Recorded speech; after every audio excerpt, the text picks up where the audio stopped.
As a quick introduction, my name is Joel Walker, and I lead procurement teams based at Vodafone's Global Procurement Centre of Excellence here in Luxembourg. So typically that's billions of euros worth of spend looking after the footprint of Vodafone local markets.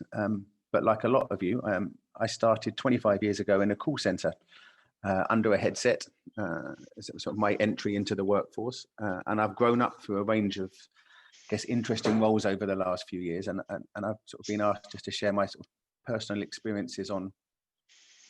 I'll probably focus it, Phil, on three areas. I think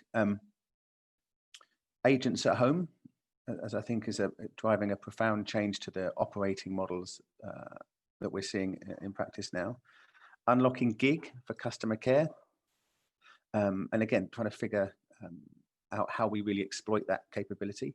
And then I guess the last point is probably around how we deal with this sort of as an industry and adapt our operating models to sort of accommodate the rise of the machines, really. So agents at home, people might have seen me on LinkedIn. I've been blogging about at-home agents for about 5 years.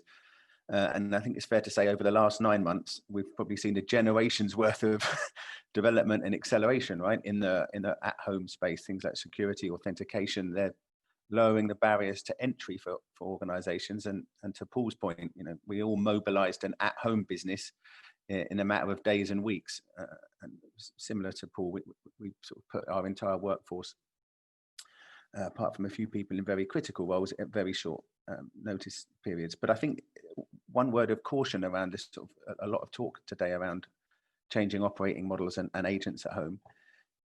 It's a very different thing, I think, to send an agent home with a laptop, getting them logged in a crisis is very different. And I think this builds on Paul's points around sustaining an operation at home on a more permanent basis.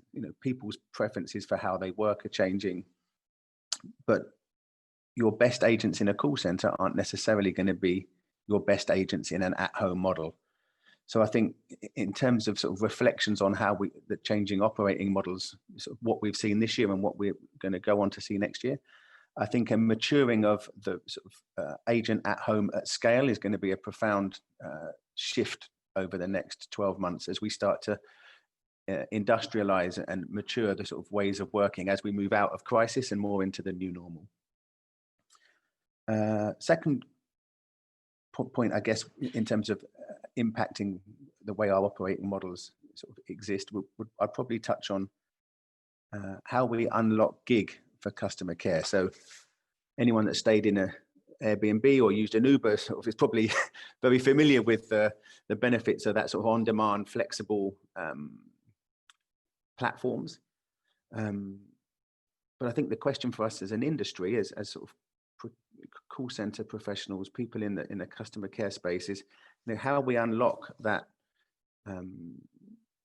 that gig capability and channel it properly. We've got a legacy model that until 9 months ago was sort of huge warehouses full of people, sales organizations whose job it was to sort of keep the factory full. And I think whilst there's concerns around 0 hours contracts and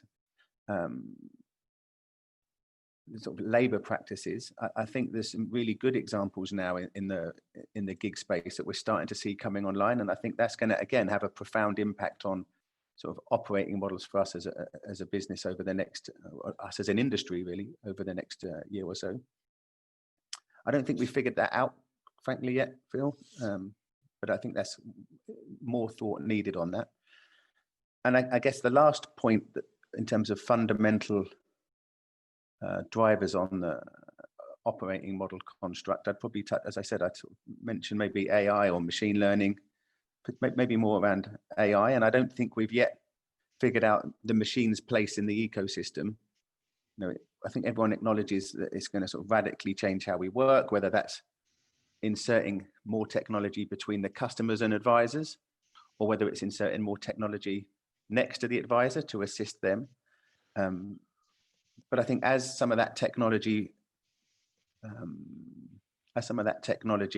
automates or removes or deflects demand into contact centers, What's then left are your more interesting problematic call types, which if you think about linking that to agents at home or gig, means that we're probably set for a fascinating few more months ahead, because we're certainly now on a journey. I think the pace of change has accelerated over the last 9 months.